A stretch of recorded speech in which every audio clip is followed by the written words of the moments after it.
اس میں بس لاسٹ میں آپ کوئی ایسے کوئی اذکار بتانا چاہیں گے جو لوگوں کے لیے آسان بھی ہوں اور جو لوگ آسان سے کر بھی سکیں ان کو،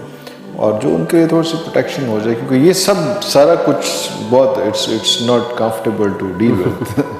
عرفان بھائی دیکھیں، ہم بسم اللہ کو بہت اگنور کرتے ہیں، ہم اسے بہت ایک عام سی چیز سمجھتے ہیں، جبکہ پروفٹ صلی اللہ علیہ وسلم نے سب سے زیادہ بسم اللہ پڑھنے کی ہی تلقین کی۔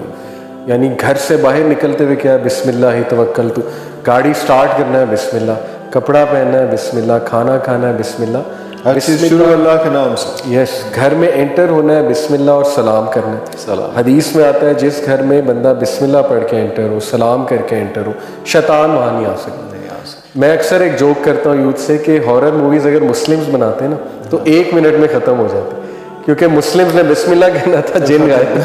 اصل میں حدیث میں آتا ہے عرفان بھائی کہ جب تم بسم اللہ پڑھ کے دروازے کو بند کرتے ہو یا برتن کو ڈھکتے ہو تو ایون ابلیس بھی اسے نہیں کھول سکتا، یعنی دا موسٹ پاورفل ڈیمن وہ بھی ہاتھ نہیں لگا سکتا۔ تو آپ سوچیں کہ کتنی پاور ہے بسم اللہ، اتنی پاورفل شیلڈ ہے، اتنی پاورفل شیلڈ ہے اللہ کے نام سے، دیٹس آل اٹ سیز، لیکن اتنی پاورفل۔ تو بسم اللہ کو اگنور نہ کریں، بسم اللہ پڑھ کے ہر کام شروع کیا کریں، کھانا، برتن کو ڈھکنا، دروازہ، کچھ لوگ ڈرتے ہیں، آپ رات کو دروازہ جب بند کریں بسم اللہ پڑھ کے بند کریں، کوئی نہیں کھول سکتا۔ بستر کے بارے میں آتا ہے، پروفٹ صلی اللہ علیہ وسلم جب رات سوتے تھے 3 بار بستر کو جھاڑ کے بسم اللہ کہتے ہیں، تو کتنی پاورفل یہ چیز ہے۔ باقی دیکھیں لا الہ الا انت سبحانک انی کنت من الظالمین، جو بہت پاورفل ذکر ہے میں سمجھتا ہوں، اور ایکسٹریم ڈیسپریشن کا ذکر، یعنی وہ ڈیسپریشن کی سچویشن آپ کو پتا ہے یونس علیہ السلام، ڈارکنس، پچ ڈارکنس، گندگی، اللہ، جب آپ کو کچھ سمجھ نہ آ رہا اور بلینک ہو آپ کہ کیا کرو اور ڈیڈ اینڈ، تو بس چپ کر کے یہ پڑھنا شروع کر دیا، پھر استغفر اللہ بہت زیادہ، استغفر اللہ الذی لا الہ الا هو الحی القیوم واتوب الیہ، اور پھر درود ابراہیمی سبحان اللہ۔ اس کے بارے میں تو آتا ہے کہ جو شخص 100% درود پڑھے گا، ایک صحابی تھے نا، انہوں نے آ کے کہا ابھی میں اتنا حصہ پڑھتا ہوں، اللہ کے نبی نے کہا بڑھا دو، وہ بڑھتے بڑھتے اس نے پھر کہا کہ اب تو میں پڑھتا ہی ہوں، اللہ کے نبی نے کہا اگر یہ درست ہے تو اللہ تمہیں ہر مصیبت سے نکال لے گا، تمہارے سارے معاملات سنبھال لے گا۔ تو وہ تو بہت ہی پاورفل ہے، درود چلتے پھرتے درود ابراہیم۔ تو یہ چند ایک میرے مائنڈ میں بھی آ رہے ہیں، باقی تسبیح فاطمہ از ویری اسٹرانگ،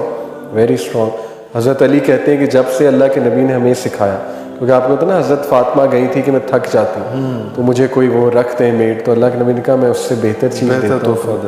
تو اٹس ویری پاورفل، سوتے ہوئے نماز کے بعد 33 بار سبحان اللہ، الحمدللہ، اللہ اکبر،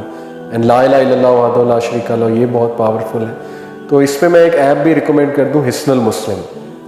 HISNULMUSLIM، یہ دعاؤں کی ایپ ہے، اس میں آلموسٹ تمام اوتھینٹک اذکار وٹ ایور پاسبل وہ کمپائلڈ، تو یہ میری تو فیوریٹ ایپ ہے، تو ضرور آپ بھی ایکسپلور کریں، باقی لوگ بھی انشاءاللہ۔ بہت سے انبیاء جو ہیں وہ بھی اوبیسلی ان کے اذکار بھی ساتھ ساتھ ہیں، کیونکہ بہت سے انبیاء ہیں جو بہت سے مشکل سچویشنز میں ہوتے ہیں، ان کے بارے میں کچھ ذرا سا بتائیں گے، لاسٹ مومنٹس ہیں ہمارے پاس۔ بالکل عرفان بھی، ربی انی مغلوب فانتصر، یہ حضرت نوح علیہ السلام نے انتہائی بے چارگی میں کہا کہ اللہ میں مطلب بے بس ہو چکا ہوں، مجھ پہ غالب ہو چکے ہیں سارے، اب میری مدد فرما دیں۔ یہ اسپیشلی میں ان کو ریکمینڈ کرتا ہوں عرفان بھی جو بہت انگزائٹی سے ڈیل کر رہے ہیں، سلیپ ٹیرر ایک ڈس آرڈر ہوتا ہے، سلیپ نہیں آ رہی اور بس بندہ گناہوں کے آگے بے بس ہو جائے، تو یہ ڈیسپریشن کے اذکار بتائی اللہ نے اس میں۔ پھر آپ دیکھیں کہ ربی لا تذرنی فردا وانت خیر الوارثین، حضرت زکریا نے بے اولادی کے حوالے سے کہا کہ اے میرے رب مجھے مت چھوڑی بغیر کسی وارث کے، اور تو ہی وارث دینے والا، تو وہ کتنی زبردست۔ پھر ربی انی لما انزلت الی من خیر فقیر، حضرت موسیٰ نے کہا، اور یہ دعا انہوں نے کب کی؟ جب ہی ہیڈ نتھنگ، زیرو، جب وہ فیوجیٹیو بن چکے تھے، نکالے جا چکے وہاں سے، آپ کو پتہ ہے قتل کر کے قتل ہو گیا ایک بندہ، اور پھر دیکھیں کہ انہوں نے بھاگے وہاں سے، اللہ نے شادی بھی کرائی، گھر بھی دیا، فیملی بھی دی، اس دعا کی بدولت۔ اسی طرح حضرت یونس کی ہے، پھر حضرت ایوب کی، سبحان اللہ، انی مسنی الضر وانت ارحم الراحمین، کہ اے میرے رب میں تکلیف نے مجھے چھو لیا ہے، بہت تکلیف میں ہوں میں، وانت خیر الراحمین، اور بے شک تو بہت زیادہ رحم کرنے والا۔ تو یہ بہت پاورفل دعاز،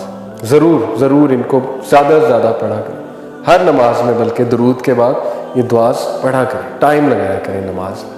بہت فائدہ ہوگا انشاءاللہ. اور جو می ٹائم ہوتا ہے لوگوں کا یا کچھ اس قسم کا ہوتا ہے، آپ کا مطلب ہے کہ وہ یہ ٹائم جو ہے وہ آپ ان چیزوں پہ اسپینڈ کریں. ہم لوگ ٹک ٹاک پر ان کو اسکرول کرنے سے ایسے ہی ہے. اس کی نسبت جو ہے وہ ان چیزوں پہ زیادہ کیا جائے. آپ کا بہت شکریہ سر.